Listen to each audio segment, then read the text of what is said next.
창세기에 보면은 하와가 이 선악과를 따먹고 자기 남편 아담에게도 주어서 그것을 먹게 했습니다. 왜 하와가 선악과를 따먹었어요? 배가 고파서? 유혹받아서? 그러면 여러분 유혹받으면 다 죄 짓습니까? 잘 생각해 보세요. 우리가 끝없이 많은 유혹을 받습니다. 그런데 어떤 사람은 그 유혹에 넘어가기도 하고, 어떤 사람은 아무리 강한 유혹이 와도 그 유혹에 넘어지지 않습니다. 무엇 때문일까요? 하나님께서 인간에게 자유의지를 주었습니다. 자기가 선택할 수 있는 권리를 주었어요. 그리고 그 권리에 대한 책임을 지도록 만드셨어요. 그러니까 아무리 보암직하고 먹음직하고 지혜롭게 할 만큼 탐스럽기도 한 나무를 가지고 마귀가 유혹을 할지라도 그것을 하와가 거절할 수 있었습니다. 그게 자유의지예요. 그런데 하와는 먹는 쪽으로 선택을 한 거예요. 또 부인 하와가 그걸 가지고 유혹했을 때 아담도 그것을 거부할 수 있었어요. 그런데 아담도 역시 하와의 그 유혹에 그쪽을 선택한 거예요. 그런데 이 인간의 이 선택에 근본적으로 들어가 보면은 인간에게 탐욕이 있어서 그렇습니다. 왜 그걸 먹습니까? 먹으면 어떻게 된다? 하나님처럼 된다라는 그 욕심이 있어요.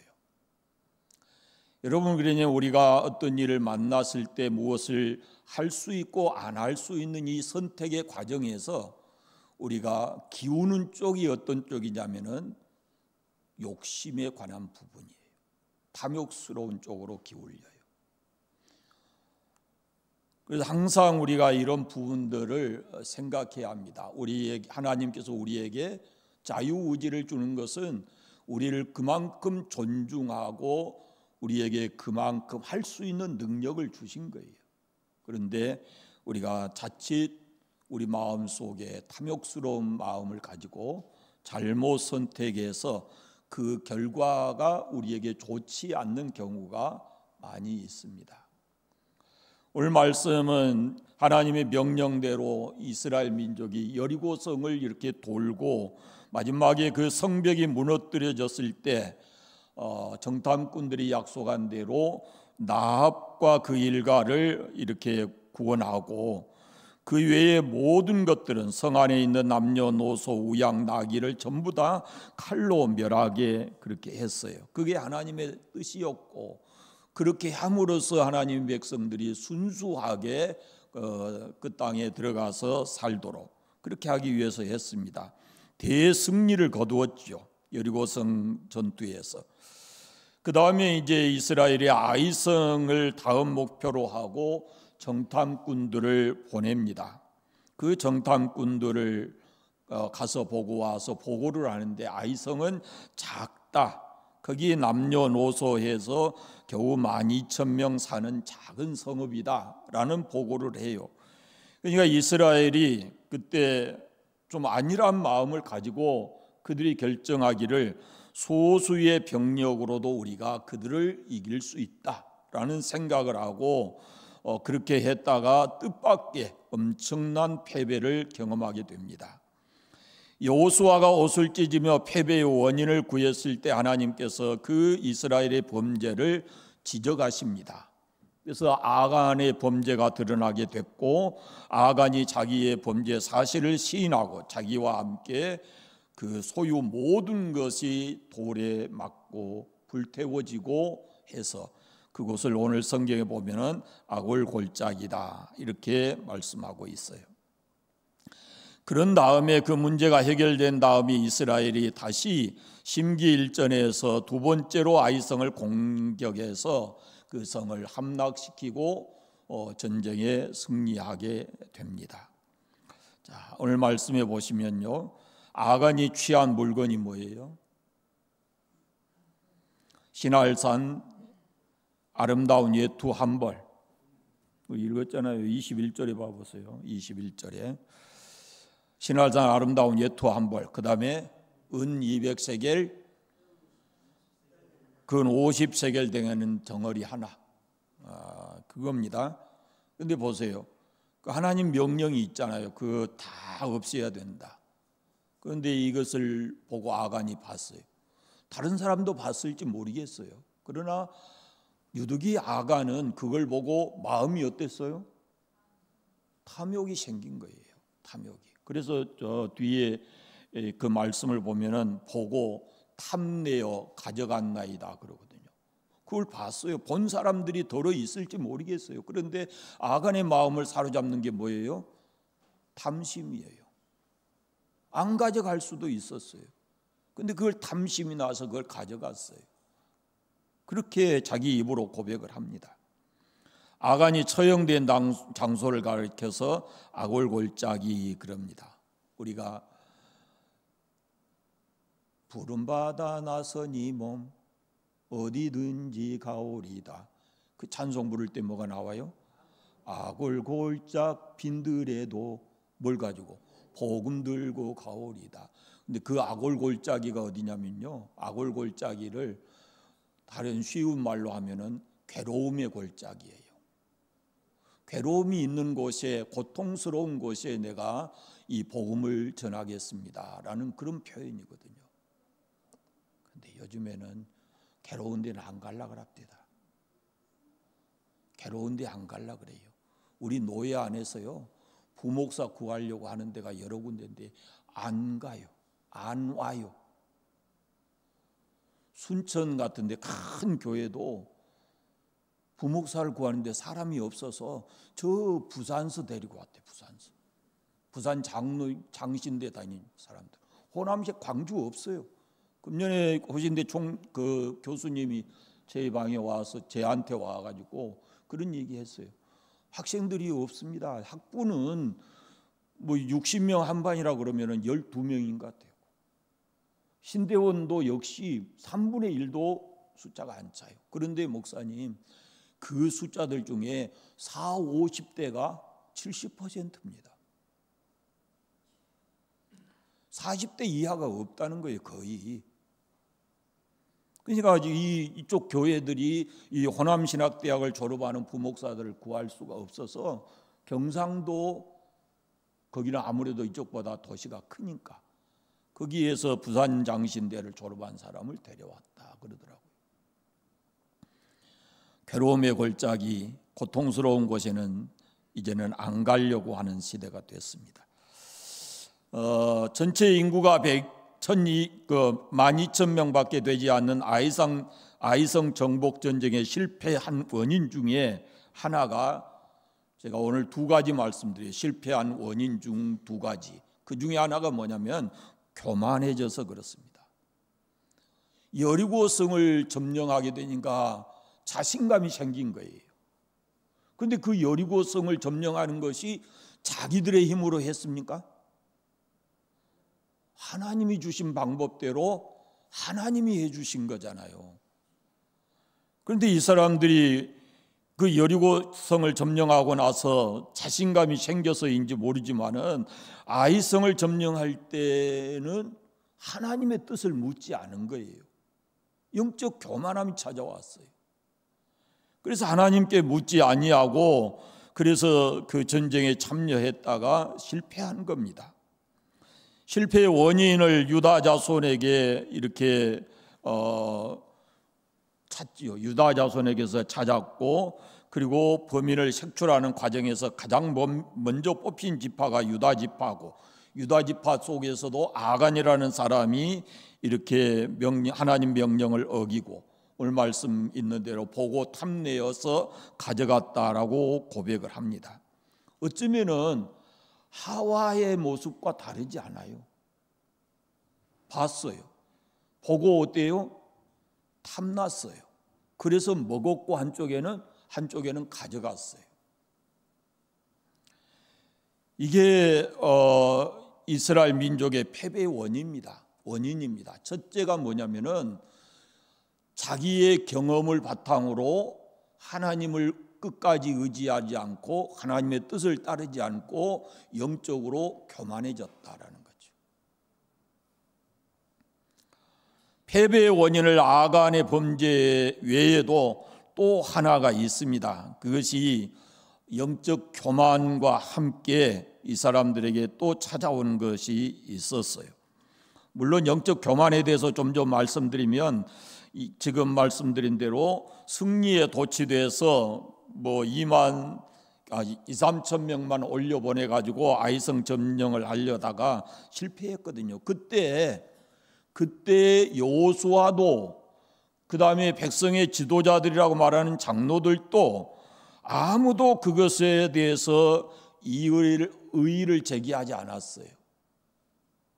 거기에 대해서 모두가 다 동의했고 아이성 전투에 이렇게 나갔어요. 그런데 결과가 어땠냐면은 참담한 패배였어요. 여러분, 승리는 사람들의 눈을 쉽게 멀게 합니다. 형통함이라는 것은 좋은 것이기는 하지만 때로는 하나님의 길을 벗어나게도 만드는 것이 됩니다. 그렇기 때문에 진정한 믿음의 사람은 형통할 때, 문제가 잘 해결되었을 때 더 하나님을 의지하는 그런 믿음을 가져야 합니다. 여호수아조차도 하나님께 묻는 것을 하지 않았어요. 그리고 승리했을 때, 모든 일이 잘 되고 있을 때 이 더욱 조심하면서 하나님께 영광을 돌려드리고 그 아이성 전투 전에 꼭 해야 될 일이 있었어요. 그게 뭐겠어요? 하나님의 뜻을 묻는 기도를 했어야 돼요.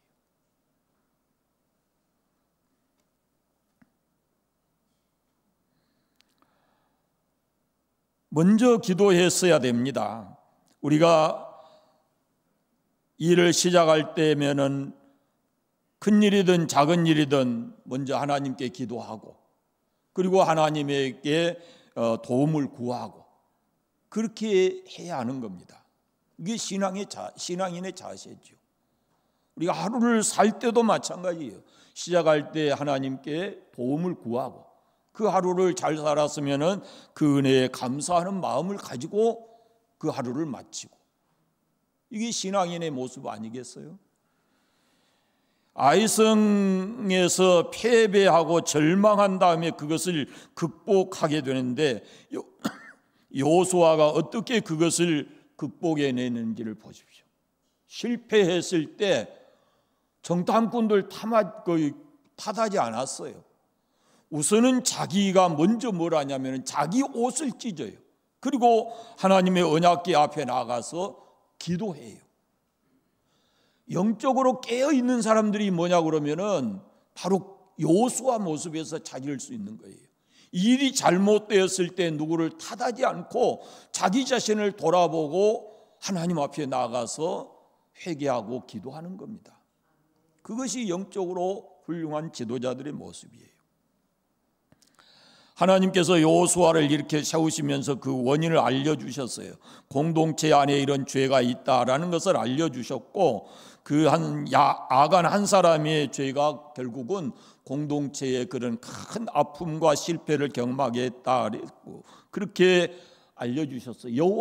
여호수아의 기도를 통해서 그것을 알려주시고 여호수아는 알게 된 거예요.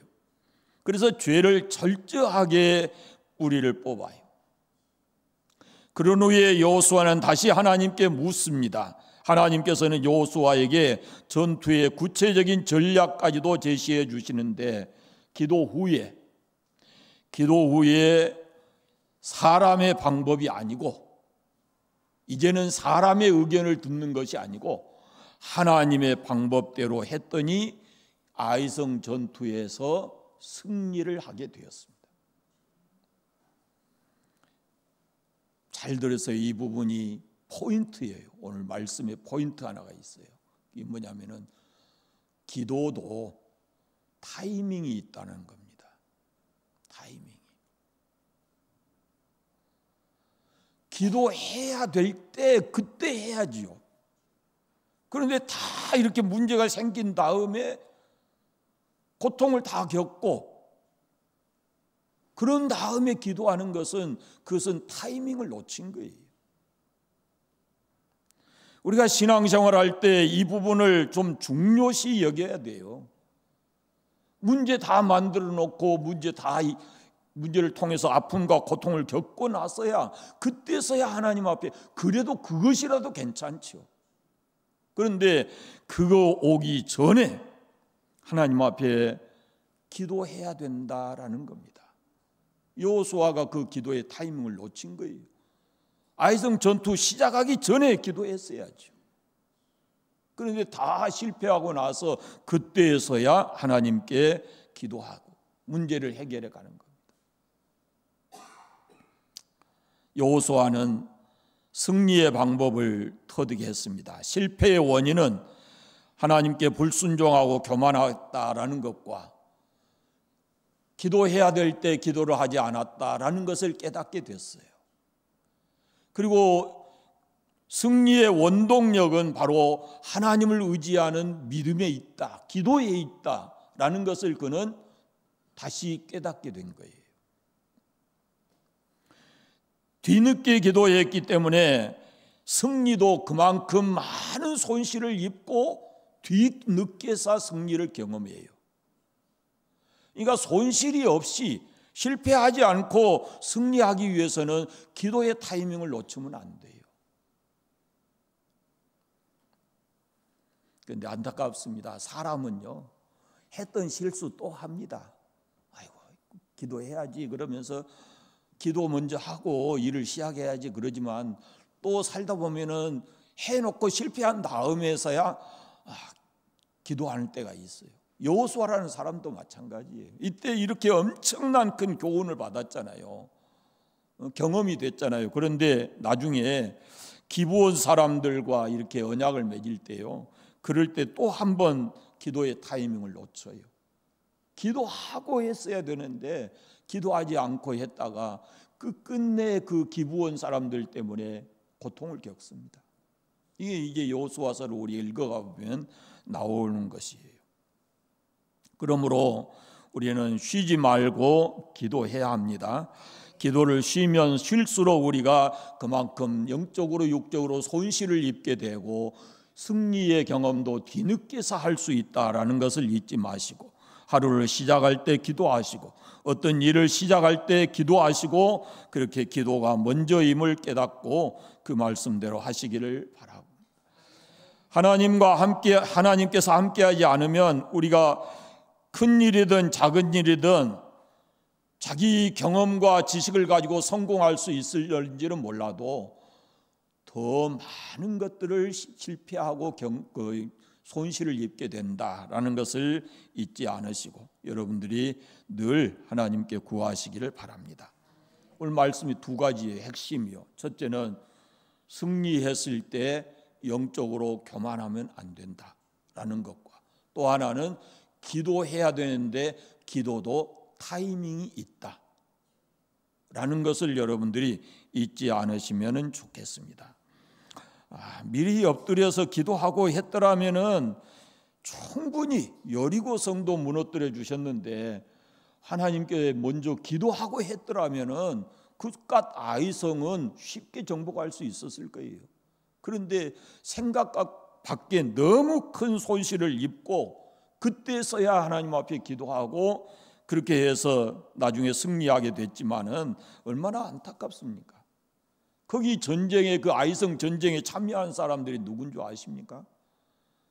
광야에서 애굽 땅에서 나온 그때 20세 이하 된 사람들, 광야의 그 숱한 고통을 겪으면서 이 사람들이 가나안 땅에 소망을 두고 살았던 사람들, 그 광야에서 나서 빨리 났어도 40세, 늦게 났으면 그렇게 되지 않았을 거예요. 그런데 그 전쟁에 참여했던 사람들이 대개 그 광야의 그런 고난을 경험하고 이제 우리가 이 가나안 땅을 점령해서 행복하게 살 수 있을 것이다라는 기대와 소망을 가지고 그 전쟁에 참여했던 사람들인데, 안타깝게도 얼마나 많은 사람이 희생이 됐습니까? 그것이 바로 기도의 타이밍을 놓쳐서 그런 거예요. 잊지 않으시고 두 가지를 마음에 깊이 새기면 좋겠어요. 승리하십시오. 그러나 승리하고 나서 영적으로 교만해지지 않기를 바랍니다.